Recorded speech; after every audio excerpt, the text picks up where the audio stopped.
आइए हम आप सब एक सुंदर से विषय पर चर्चा करते हैं, भक्त जनाबाई की कथा। जनाबाई कौन थी? जनाबाई नामदेव जी के घर में काम करने वाली एक साधारण सी स्त्री थी।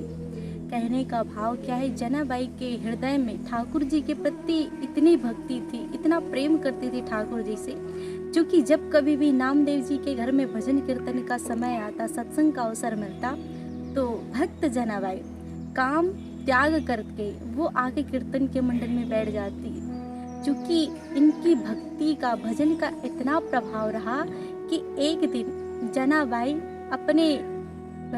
अपने ठाकुर जी की भक्ति में इतनी लीन हो चुकी थी, क्योंकि नामदेव जी के जो वस्त्र होते हैं उसे धोने के लिए एक नदी किनारे जाती है, जहाँ पर मार्ग में बूढ़ी औरत मिल जाती है। वो कोई और नहीं, वो स्वयं मेरे सच्चिदानंद प्रभु थे, जो स्वयं भक्त जनाबाई को दर्शन देने के लिए वहाँ आए हुए थे। तो भक्त जनाबाई उसे पहचान न पाई। वो वस्त्र धोने के लिए यमुना तट पर गई, वस्त्र धोने लगी। उसी क्षण भक्त जनाबाई को एक मन में विचार आया, जो महत्वपूर्ण विषय कार्य था। अगर उस क्षण वो कार्य जनाबाई ना संपन्न करती तो शायद नामदेव जी महाराज उनसे रुष्ट हो जाते, दुखी हो जाते। तो वस्त्र धोते हुए छोड़ करके, त्याग करके जनाबाई गई। वो काम याद आ गया उसे, जो करने के लिए, जो जहाँ पर मेरे नामदेव जी महाराज विद्यमान थे। एक साधारण स्त्री मिलती मार्ग पर, कहती, बहना तू जा कर के काम कर ले, मैं तेरे आते तक जो वस्त्र पड़े हुए नदी किनारे वह मैं धो देती। वापस आई तो देखती है कि जितने वस्त्र थे सब धुले हुए रखे हुए थे। थोड़ी आगे बढ़े, वो स्त्री तो चली गई वस्त्र धो करके, किंतु पहचान ना पाई। स्त्री के रूप में स्वयं मेरे सच्चिदानंद प्रभु आए हुए थे भक्त जनाबाई को दर्शन देने के लिए।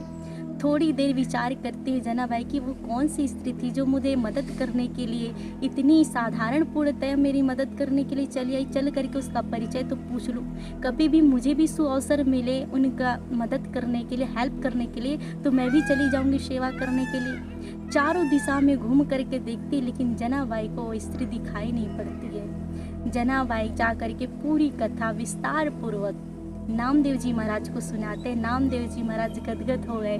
गदगद होकर के जनाबाई के चरणों में गिर गए, कहती, अरे जनाबाई, वो कोई साधारण स्त्री नहीं थी, वो तो स्वयं मेरे ठाकुर जी थे, जो तेरी भक्ति से प्रसन्न होकर के, तेरे प्रेम से प्रसन्न होकर के तुझे दर्शन देने के लिए आए थे।